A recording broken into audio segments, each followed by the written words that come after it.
So as you can see, we're working on the main altar right now. A lot of progress being made here. Masking. And then faux finishing right here. Looks very nice, very nice. What else do we have cooking today? Well, still working on the side altars. And let's see what we got. We got these interesting blocks of wood. Now, if you guys don't recall, excuse me while I do a little manipulation here, these end up going down here, and they had the two columns on them on the front of that side altar. So this block of wood is looking very blocky. So what we're going to do is we're going to end up cutting it to match this profile. See this right here? So we're going to go ahead and do a little octagonal action on that. So that's going to require these side cuts and then these right here.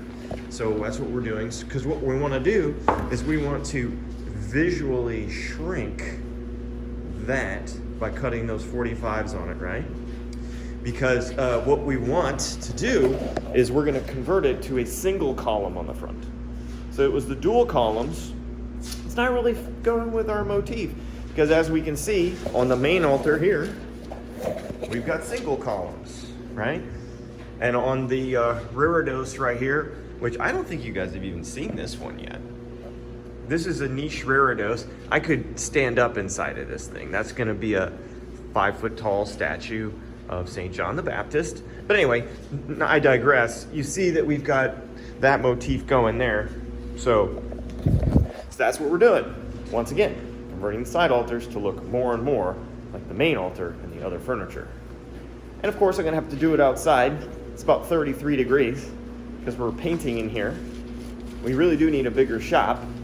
But you know, when you're basically doing it for volunteer work, you do what you do. I'm using some of the original pieces here that we've removed. Now I'm gonna heavily modify it. Give me a second. I already cut one. You'll see what that looks like. See, I already cut it to start that profile. Now, when you're reusing lumber like this, you're gonna wanna make sure that it's all cleaned up. Okay, because if you have any nails sticking out, it's gonna wreck your saw blade. Nice brand new saw blade, it's gonna totally destroy it. The other thing to consider is you need to make sure whatever is gonna be up against the fence needs to be perfectly clean and flat. You know, if it's got a bunch of humps and lumps in it, you're gonna end up with a wacky cut. So anyway, so I did a little bit of cleanup on these, just where I needed to. You'll notice there's still a lot of finish left on them. You know, as long as there's not a nail in it, and as long as it's got flat sides when I'm cutting it, most of this stuff, instead of stripping it off, it's just going to be cut off in this process, so there was no reason to even invest any time in that.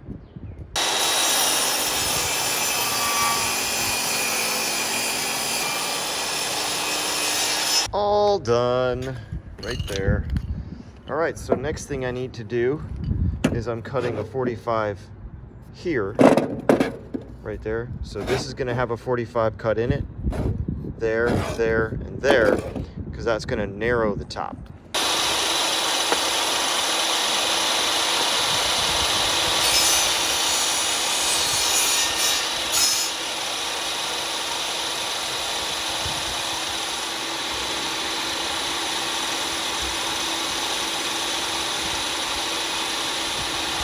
As you can see, it turned out really well.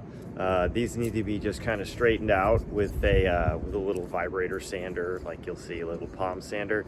But I got my profiles all cut in, and so this is now going to match very closely to what's on the original. Big changes happening all the time. I got Dad inside, smoothing out those new pieces that we just did. So now I need to start on the lower trim. I'm just going to cut a 45 on it, and then we're going to use the router to cut a half round in it. Trust me, trust me, trust me. So I cut the 30-degree angle onto all the boards, and you can hear Dad is in there sanding like crazy, so easy enough. Well, look at that. All done. All nice and done.